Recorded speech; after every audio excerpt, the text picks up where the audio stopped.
बिस्मिल्लाहिर्रहमानिर्रहीम। अस्सलाम वालेकुम।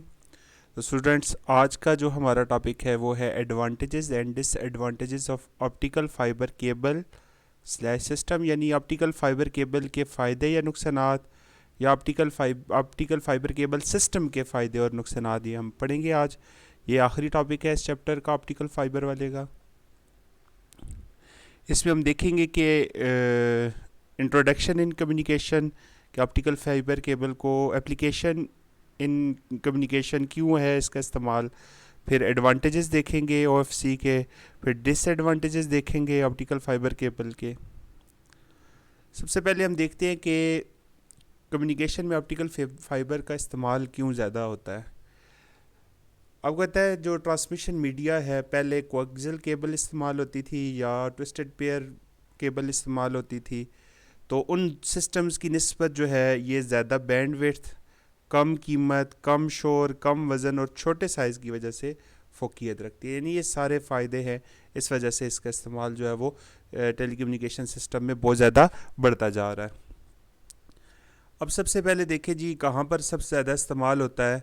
दो एक्सचेंजों के दरमियान, ठीक है। दो एक्सचेंजर्स को आपस में मिलाने के लिए जहाँ पर 240 चैनल या इससे ज़्यादा टेलीफोन चैनल की ज़रूरत हो तो ऑप्टिकल फाइबर केबल को बतौर जंक्शन केबल इस्तेमाल किया जाता है। उसके बाद बहुत ज़्यादा बैंडविड्थ की वजह से वीडियो डाटा सिग्नलिंग के लिए ट्रांसमिशन का इस्तेमाल किया जाता है, ठीक है। और पाकिस्तान के तमाम शहरों को हर किस्म की कम्युनिकेशन के लिए जो है वो ऑप्टिकल फ़ाइबर के ज़रिए इनको जोड़ा हुआ है। और पूरी दुनिया के भी इंटरनेशनल लेवल पे भी बैनुल-अक़वामी तौर पर भी जो है मुख्तलिफ़ ममालिक को आपस में जोड़ा हुआ है। अक्सर आप सुनते हैं इंटरनेट की स्पीड स्लो आ रही हो, तो जी ऑप्टिकल फ़ाइबर केबल जो है वो समुंदर के अंदर जो आ रही थी, शार्क ने उसको काट दिया है। तो यही वजह होती है कि इनके ज़रिए जो है उनको जोड़ा हुआ है। अभी एक रिसेंटली प्रोजेक्ट चल रहा है, चाइना से ऑप्टिकल फ़ाइबर केबल जो है वो पाकिस्तान तक आएगी, तो फिर कम्युनिकेशन की जो स्ट्रेंथ है वो और भी जो है वो ज़्यादा बेहतर हो जाएगी, ठीक है। तो ऑप्टिकल फ़ाइबर आजकल बहुत ज़्यादा इसका इस्तेमाल हो रहा है।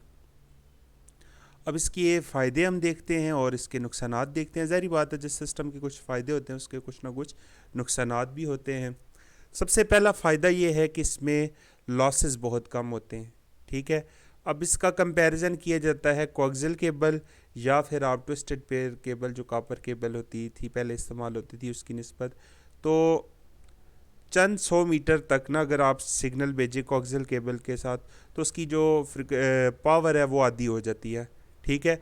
और अगर वही सिग्नल ऑप्टिकल फाइबर केबल में भेजा जाए तो 15 किलोमीटर या इससे ज़्यादा फासले पर जो है उसकी ताकत आधी ज़ाया होती है।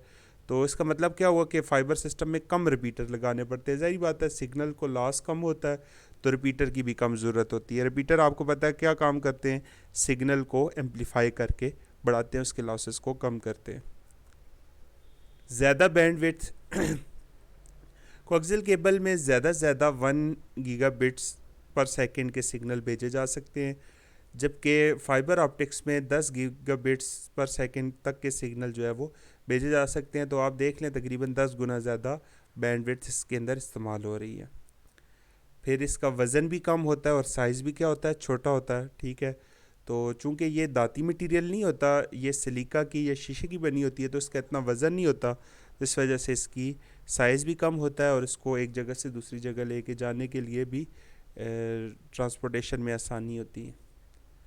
उसके बाद ये है कि ये सिस्टम सादा होता है।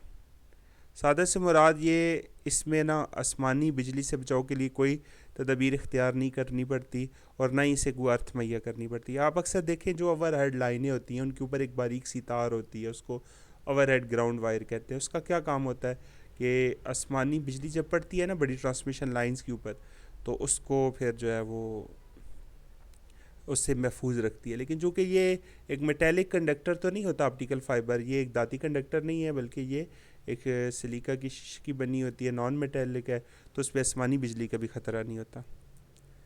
लेस नॉइस है, शोर भी कम होता है क्योंकि ये ग्लास की बनी होती है और किसी किस्म का इलेक्ट्रोमैग्नेटिक फील्ड भी इसको असरअंदाज नहीं होता और इंटरफेरेंस भी नहीं होती है एक वेव की दूसरे वेव में जो मुदाखलत होती है। फिर सिक्योरिटी है, तो ऑप्टिकल फाइबर केबल में जो होता है आपके पास सिग्नल रोशनी की सूरत में होता है, तो लिहाजा कोई गैर मुतल्लका शख्स को सुन भी नहीं सकता। फिर आपके पास आ जाता है जी क्रॉस टॉक, ठीक है। तो क्रॉस टॉक का ख़तरा भी नहीं होता। जिस तरह अक्सर आप देखें लैंडलाइन टेलीफोन सेट में पहले पहले ये होता था कि एक की बात दूसरे यूज़र तक चली जाती थी, दूसरे की तीसरे तक, तो आपस में लाइनें शार्ट हो जाती हैं, तो क्रॉस टॉक का भी ख़तरा नहीं होता। फिर टेम्परेचर के लिए ये बहुत ज़्यादा स्टेबल है। आप कहता है जब भी आपके पास मेटेलिक जो कंडक्टर्स होते हैं, दाती कंडक्टर होते हैं कापर के, जब टेम्परेचर बढ़ाएं तो उनकी रेजिस्टेंस भी बढ़ती है, तो फिर उस वजह से लॉसेस भी क्या हो जाते हैं, बढ़ जाते हैं। लेकिन चूँकि ये शीशे की बनी होती है तो फिर दर्जा हरारत में तब्दीली से इसके पैरामीटर तब्दील नहीं होते। उसके बाद है खाम माल की बतात। मतलब आपको पता है जो इसको बनाने के लिए इस्तेमाल होता है वो सलीका होता है, ठीक है, जिसको हम रेत कहते हैं आम ज़बान में। तो ये आम तौर पर पाकिस्तान के अंदर तो बहुत ज़्यादा वाफर मकदार में पाई जाती है, ठीक है, इसलिए इसकी खाम माल की बतात ज़्यादा मकदार में दस्तयाब है। अब आ जाते हैं जी इसकी खामियों की तरफ। तो सबसे पहले तो इसकी जो सबसे बड़ी खामी है वो है जॉइंटिंग स्किल।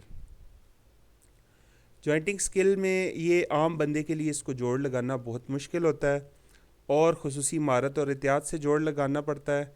और दूसरी बात यह कि इसके लिए स्पेशल किस्म की जो है वो मशीन होती है जो इसके जॉइंट लगाने के लिए इस्तेमाल होती है। अगर जॉइंट ठीक नहीं होगा तो लॉसेस होंगे बहुत ज़्यादा। फिर उसके बाद है पावर सप्लाई। आपको पता है कि रिपीटर जो लगाए जाते हैं रास्ते में जगह जगह फासले में, तो रिपीटर को भी सप्लाई चाहिए होती है। अब आम तार के अंदर क्या होता था, 9 वोल्ट, 6 वोल्ट, 12 वोल्ट की सप्लाई जो है वो दाती कंडक्टर के अंदर होती थी, वही रिपीटर को दे देते थे। लेकिन चूंकि ऑप्टिकल फाइबर में इलेक्ट्रिकल सिग्नल तो नहीं होता, लाइट सिग्नल होता है, तो फिर रिपीटर को सप्लाई फराहम करने के लिए इजाफी तार डालनी पड़ती है, ठीक है। उसके बाद है कीमती। फ़ाइबर ऑप्टिक की इंस्टॉलेशन ज़्यादा महंगी है, ठीक है, और चूंकि ये इसकी मटेरियल तो सस्ता है, लेकिन इसके जो बाकी लवाजमात हैं वो चूँकि महंगे हैं, ठीक है। इसके ऊपर जो कोटिंग है, क्लैडिंग है, या जो भी ऊपर जो प्रोटेक्टिव इक्विपमेंट इस्तेमाल होता है वो सारा महंगा है, तो इस वजह से इसकी कीमत भी ज़्यादा है। नॉन लीनियर खसूसियात है, ठीक है इसकी, और मैकेनिकल मुश्किलात होती हैं। चूँकि आपको पता है ये शीशे की होती है, बहुत ही नाजुक होती है, तो इस पर काम करते वक्त और ट्रांसपोर्टेशन के वक्त बहुत ज़्यादा एहतियात की ज़रूरत होती है। उसके बाद ये इंसानी आँखों के लिए इसकी जो इंफ्रारेड रोशनी होती है वो इंसानी आँखों और जल्द के लिए इंतहाई नुकसानदेह होती है, इसलिए खुसूसी एहतियात की ज़रूरत होती है। आपको पता है लेज़र इस्तेमाल हो रहा था इसके अंदर ऑप्टिकल ट्रांसमीटर के तौर पर, तो लेज़र की लाइट जो है वो इसको बहुत ज़्यादा नुकसान पहुंचा सकती है इंसानी जल्द के लिए, आँखों के लिए, ठीक है। ये तो थे इसके फ़ायदे और नुकसानात, बहुत ही सिंपल सिंपल सी चीज़ें थी। फिर भी आपको कोई क्वेश्चन है तो आप कमेंट्स में पूछ सकते हैं मुझसे, ठीक है। आपकी असाइनमेंट है इससे मुतल्लिक। शुक्रिया।